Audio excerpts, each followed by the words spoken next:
any one point, notice the coordinates of it, and connect that point to the origin. When we talk about rotations, they're always going to be about a specific point. We're going to rotate Sam about the origin and see what happens to the points. So first off, draw Sam, draw a reference line to the origin. That's how we'll know how much it's rotating. Then take a piece of patty paper or clear plastic, copy Sam and the reference line. Then we're going to rotate it counterclockwise, which is the default. I'll rotate it 90 degrees to make a right angle. And notice that when I have done that and made a right angle, the S in Sam is now at -5, 1. So it goes from 1, 5 to -5, 1 with a 90-degree rotation. I'll rotate it to 180 degrees. Now the S moves to -1, -5. The same numbers, but negative. I rotate it another 90 degrees to 270, and now Sam, the S in Sam, is at 5, -1. So again, in all four quadrants, it's still the same numbers, 1 and 5. In the opposite when they're negative, and in the two adjacent ones to where we start, they're switched, and one of them's negative. A summary of that is here, and our little sheet, which you should get for your cipher, also has the summary of the mapping that we just did about the x-axis, the y-axis, y equals x, and y equals -x. So make sure you make a note of this. A problem.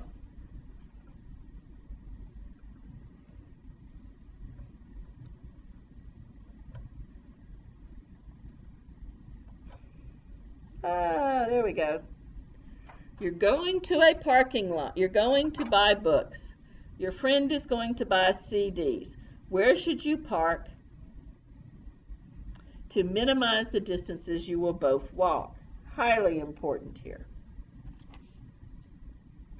I'll draw it out. It's drawn out here as a possibility, and I'll show you how it works.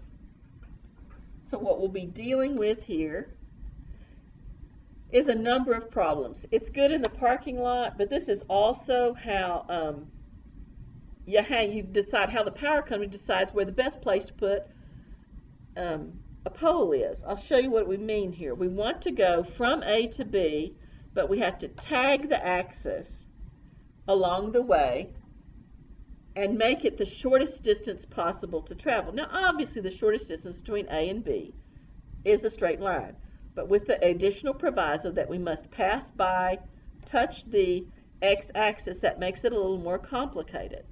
Here's how we can work on it. Okay, well, I'm going to reflect point B in the x-axis.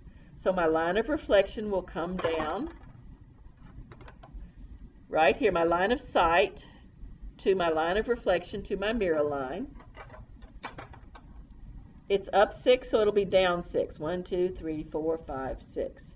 So this will be B, which is 12, -6.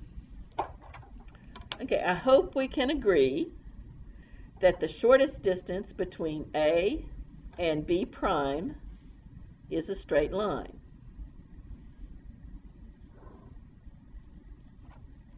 All right.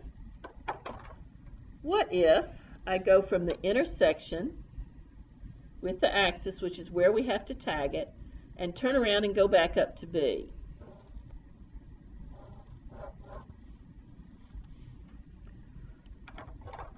Notice that, and I'll call this C. Notice that BC is congruent to B prime C. It's the same distance. Therefore, this is the point to tag the x-axis, which makes the shortest distance between A and B with the proviso that you must come to the axis. So this would be the best place to park, in the parking lot. And an application that happens all the time, we can, as you drive down the street, you see that power poles are not always equidistant from the two places that they serve. They use something like this to figure out how to do that. Why? Because they want to use the shortest amount of wire to do the job. Because wire costs money, and they're in the business to make money, and they want to use as little bit of wire and still do the job well. So if you have a residence here at A, a residence here at B, and you need a pole to serve them both, this would be the place to put the pole that uses the least amount of wire and therefore is more cost effective, at least with regard to that criteria. So we'll have a few things to do, and you should get a copy of the matrix of this, which will be available for you in the classroom. Make sure you get one, but here it is right here that shows you the rotation matrices in a summary. These are the ones that we just talked about with Sam going around the origin. And here endeth the lesson.